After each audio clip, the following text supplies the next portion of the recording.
ഏവർക്കും അഡ്ഹോക്ക് ലേണിംഗിലേക്ക് സ്വാഗതം. 10 എന്ന സീരീസിന്റെ 38ാമത്തെ ഭാഗത്തിലെ ആദ്യ ചോദ്യം നമുക്ക് നോക്കാം. ഇന്ത്യയിൽ ബജറ്റ് അവതരണവുമായി ബന്ധപ്പെട്ട ഭരണഘടനാ വകുപ്പ് ഏത്? അനുച്ഛേദം 138, 124, 112, 154.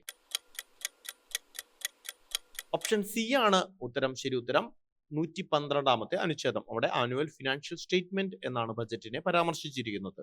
ഗ്ലാസിന് മഞ്ഞ നിറം ലഭിക്കാൻ അസംസ്കൃത വസ്തുക്കളോടൊപ്പം ചേർക്കുന്ന രാസവസ്തു ഏത്?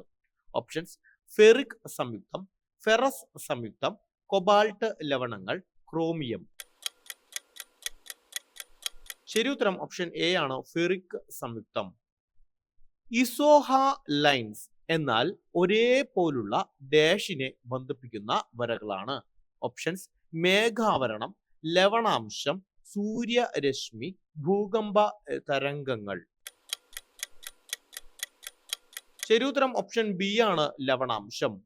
4ാമത്തെ ചോദ്യം: സിവിൽ സർവീസുകാർക്ക് ഭരണഘടനാപരമായ സുരക്ഷ ഉറപ്പാക്കുന്നതാണ് എന്ന് പറയുന്ന അനുച്ഛേദം ഏത്? അനുച്ഛേദം 310, 311, 312, 315. ശരി ഉത്തരം ഓപ്ഷൻ ബി ആണ്, അനുച്ഛേദം 311. താഴെ കൊടുത്തിട്ടുള്ളവയിൽ നീതി ആയോഗിന്റെ ലക്ഷ്യങ്ങളിൽ പെടാത്തത് ഏത്? ഓപ്ഷൻസ്: വ്യവസായ സേവന മേഖലകളിൽ സർക്കാർ പങ്കാളിത്തം കുറയ്ക്കുക, കാർഷിക വളർച്ച നേടാൻ സമ്പന്ന വർഗത്തെ പ്രയോജനപ്പെടുത്തുക, സമ്പദ് വ്യവസ്ഥയുടെ ഉൽപാദനക്ഷമത വർദ്ധിപ്പിക്കുക, സാങ്കേതിക വിദ്യയുടെ സഹായത്തോടെ നഗരങ്ങളെ സുരക്ഷിത ആവാസ കേന്ദ്രങ്ങളാക്കി മാറ്റുക. ശരി ഉത്തരം ഓപ്ഷൻ ബി ആണ്, കാർഷിക വളർച്ച നേടാൻ സമ്പന്നവർഗത്തെ പ്രയോജനപ്പെടുത്തുക എന്നുള്ളതാണ് ലക്ഷ്യങ്ങളിൽ പെടാത്തത്, നീതി ആയോഗിന്റെ ലക്ഷ്യങ്ങളിൽ പെടാത്തത്. 6ാമത്തെ ചോദ്യം: ഹെമറ്റൈറ്റ് ഏത് ലോഹത്തിന്റെ പ്രധാന അയിരാണ്?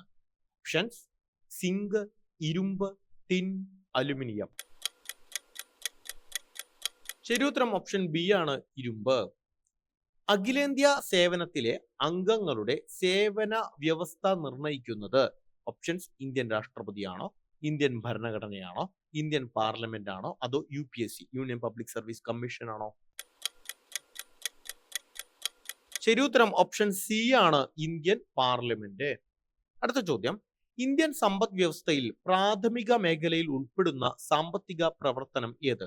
ഓപ്ഷൻസ്: റിയൽ എസ്റ്റേറ്റ്, കെട്ടിട നിർമ്മാണം, ബാങ്കിംഗ്, ഖനനം. ശരി ഉത്തരം ഓപ്ഷൻ ഡി ആണ്, ഖനനം.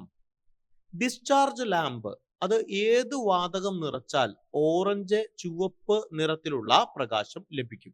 Options: hydrogen, chlorine, neon, nitrogen. ശരി ഉത്തരം ഓപ്ഷൻ സി ആണ്, നിയോൺ ഓറഞ്ച് നിറം. ഇന്ത്യൻ ഭരണഘടനയിലെ സ്റ്റേറ്റ് പോളിസിയുടെ ഡയറക്റ്റീവ് തത്വങ്ങൾ, DPSP directive principle of state policy, അതിലെ ഇൻസ്ട്രുമെന്റ്സ് ഓഫ് ഇൻസ്ട്രക്ഷൻ രേഖപ്പെടുത്തിയിരിക്കുന്നത് എവിടെയാണ്?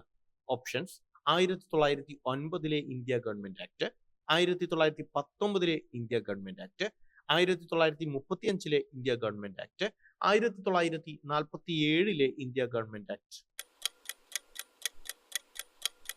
ശരി ഉത്തരം ഓപ്ഷൻ സി ആണ്, 1935 ഇന്ത്യ ഗവൺമെന്റ് ആക്ട് ആണ്. 10 ചോദ്യങ്ങൾ കഴിഞ്ഞു. ഇതിൽ എത്ര എണ്ണം ശരിയായി എന്ന് നിങ്ങൾ കമന്റായി രേഖപ്പെടുത്തുക. തെറ്റിയ ചോദ്യങ്ങളെല്ലാം എഴുതിയെടുത്ത് പഠിക്കാൻ ശ്രമിക്കുക. 10 എന്ന സീരീസുമായി അടുത്ത ഭാഗവുമായി നാളെ രാത്രി 10:10 കാണാം. Thank you.